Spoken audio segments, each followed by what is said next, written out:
73년 전 6월은 한반도를 반으로 갈라놓은 참혹했던 6.25 전쟁이 발발했던 달이죠.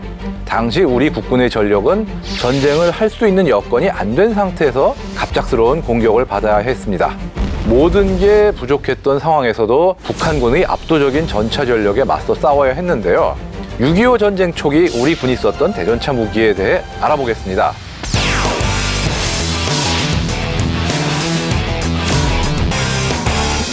가장 먼저 대전차포가 있었습니다.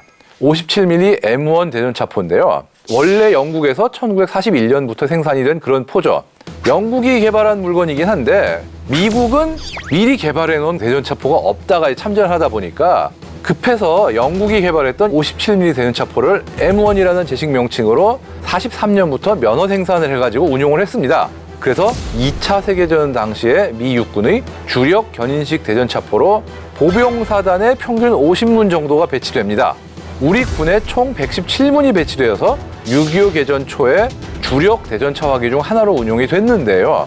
문제는 이 포는 이미 2차 세계대전 중에도 독일군 전차들 중에서는 장갑이 강한 어떤 당시 신형 전차들 상대로는 상당한 한계를 겪고 있었다는 게 문제입니다. 북한군이 운용하던 T-34 전차를 상대로도 마찬가지라서 이 위력의 제약, 관통력의 제약을 확실히 받았죠.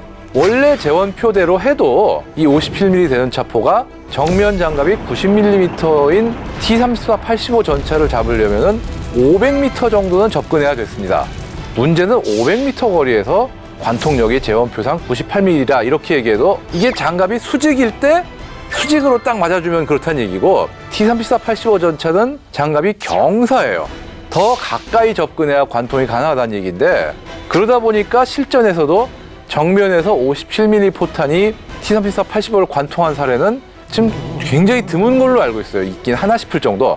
측면에서라면 가능성이 좀 있고 후방에서라면 확실히 격파가 가능한데 문제는 이거를 훈련받는 사람도 많지 않았을 것이고 안다 그래도 말처럼 이게 쉬운 일이 아니에요. 또 문제가 대전차포는 덩치가 크니까 일단 쏘면은 위치가 쉽게 노출이 돼가지고 이게 또 움직이기가 쉬운 것도 아니거든요. 금방 격파가 나간다.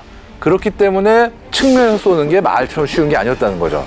여기에 포탄도 문제였는데요.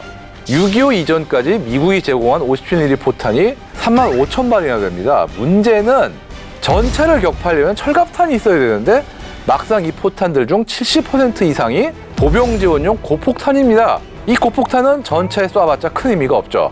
결국 이 대전차포들은 전쟁 초반부터 사실상 대전차포로서의 가치를 거의 상실했다 이렇게 볼 수가 있는데 어쨌든 화력 지원용으로 51년 정도까지는 국군의 사용이 계속됩니다. 두 번째는 37mm 대전차포입니다. 이 포는 M8 그레이하운드 장갑차의 주무장으로 썼는데요. 57mm로도 못 잡는 상대를 37mm로 어째볼 방법이 없죠. 유일하다시피 한 예 중에 하나가 T-34 전차의 그 차체 앞에 조종수가 들어가는 출입구 해치가 있거든요. 그게 앞으로 딱 크게 열려요. 그 열린 조종수 출입구로 포를 쏴서 한 대를 격파한 이런 말 그대로 럭키샷이라고 할 수 있는 사례가 있긴 한데 그런 걸 제외하면 대전차용으로는 사실상 무용지물이었어요. 그러다 보니까 그레이하운드 장갑차도 1950년 12월 시점까지 다 도태가 되고 장갑차가 도태되니까 포도 도태되는 이런 상황이 됩니다.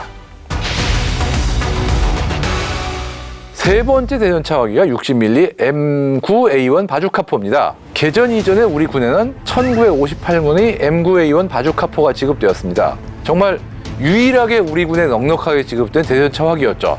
미군은 이거라면은 산악지형을 잘 활용해서 북한군 전차를 충분히 막을 수 있을 것이다 이렇게 판단을 했는데요. 그러나 실전에서의 결과는 잘 아시다시피 전혀 그렇지 못했습니다. 정말 적전처의 바로 뒤에 맞추지 않는 한 바주카로 T-34-85를 어째볼 방법이 없다시피 했는데 이게 더 안타까운 게 재원표상으로는 충분히 정면에서도 격파가 됐습니다. 근데 실전에서는 측면에서 맞춘 것조차 그렇지 못했다는 게 문제죠. 이렇게 된 이유는 여러 가지가 있는데요. 가장 큰 이유는 미군이 제공한 탄약의 대부분이 불량이었기 때문입니다. 구조나 설계가 문제라기보다는 전쟁이 끝난 뒤에 주로 일본이나 태평양 지역에서 몇 년간 보관이 됐는데 일본이나 태평양이 어떤 데냐? 습해요. 바닷가 근처이기 때문에 염분까지 있죠. 한마디로 변질이 된 겁니다. 이게 대전차 고폭탄은 내부에 들어간 폭약이나 관통자 형성용 라이너, 신관 등의 변질이 관통력과 직결이 되는데 이 시대에만 해도 그런 부분에 대한 이해가 부족했던 거죠. 전쟁 중에는 이게 몇 년씩이나 보관이 될 일이 없다고 생각했어요. 무슨 얘기냐? 전쟁 중인데 가져가면 쏘고 그렇겠지. 오랫동안 보관된다고 생각을 안 했기 때문에 당시의 어떤 바주카포 포장도 방수 종이로 만든 어떤 용기에 넣은 건데 허술합니다. 금방 파손이 되고 실제로 아예 터지지 않은 경우가 굉장히 많은데 기록을 보면은 맞았는데 튕겨나갔다 이런 얘기가 많아요. 신고안이 불량이다 이렇게 봐야 되는 거죠. 이것들로 당시 파병했던 미군은 어떤 대전차 무기를 썼는지? 이게 당시에 가장 먼저 우리나라에 들어온 미군 스미스 특수임무대, 이 부대는 M20 75mm 무반동포 그리고 우리나라가 썼던 M9A1 이 둘을 썼는데 이론상으로는 이 M9A1보다 더 대구경이기 때문에 관통력이 높을 것 같은데 막상 T-34-85 상대로는 고전을 면치 못해요.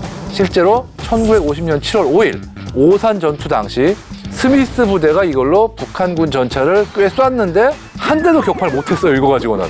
어쨌든 이 75mm 무반동포도 기대와 달리 굉장히 졸전을 합니다. 그러다 보니까 이 문제가 해결되는 건 두 가지 방법이에요. 먼저 미군이 셔먼이나 퍼싱같이 T-34를 격파할 수 있는 전차를 끌고 오는 방법이 첫 번째고 그 다음에 두 번째 89mm 구경의 M20 슈퍼바주카를 만들어 가져오면서부터의 일입니다. 이 슈퍼바주카는 원래 2차 세계대전 말기에 개발이 됐는데 2차 세계대전이 끝났기 때문에 양산을 안 했어요. 6.25가 벌어지고 원래 갖고 있던 M9A1 바주카가 정말 이게 쓸모가 없다 싶은 걸 확인을 하니까 다급하게 생산해서 실전에 배치합니다. 문자 그대로 비행기로 실어가지고 우리나라까지 갖고 왔죠. 다행히도 슈퍼바주카는 T-34-85에 대해서 정말 T-34 킬러라는 별명이 붙을 정도로 확실하게 위력을 발휘합니다. 미군은 2차 세계대전이 끝난 이후에 대전차 무기의 개발과 생산이 거의 중단한 그런 상황이었는데요. 그러다 보니까 6.25가 개전된 시점에서 미군 보병의 대전차 무기 수준이라는 게 국군하고 큰 차이가 없었어요. 또 이 미군은 T-34-85에 대해서 과소평가한 상황이었어요. 이 무반동포나 바주카포로 충분히 상대할 수 있을 거다 이렇게 착각을 한 거죠. 그래서 6.25 초반에 우리뿐 아니라 미군까지 엄청나게 밀리는 그런 계기를 만들게 됩니다. 그러면 당시 우리 국군에 전차가 없었던 것도 크게 불리하게 작용하지 않았나 싶은데요. 만약에 개전 초기 우리에게 전차가 있었다면 어땠을까요? 개전 당시에 우리 군의 유일한 기갑 전력이 있긴 있었죠. 바로 27대의 그레이하운드 장갑차. 문제가 이 그레이하운드는 트럭의 차대를 개조한 경장갑차예요. 그러니까 트럭에서 차체를 뜯어내고 장갑판으로 차체를 만들어 얹은 그 수준인데 원래부터 정찰용으로 만든 거다 보니까 무장도 37mm 대전차포와 기관총밖에 없어요. T-34-85 상대로 방어전에 참가했긴 했는데 정말 이빨도 안 먹힌 수준의 처참한 전력차였습니다. 이 27대는 1950년 11월 시점까지 전부 소모가 됐습니다. 하지만 만약에 우리 군에 20대, 30대 정도라도 T-34를 파괴할 수 있는 전차가 있었다면 어떨까요? 여기에 대해서 다음 시간에 한번 자세히 얘기해 보겠습니다.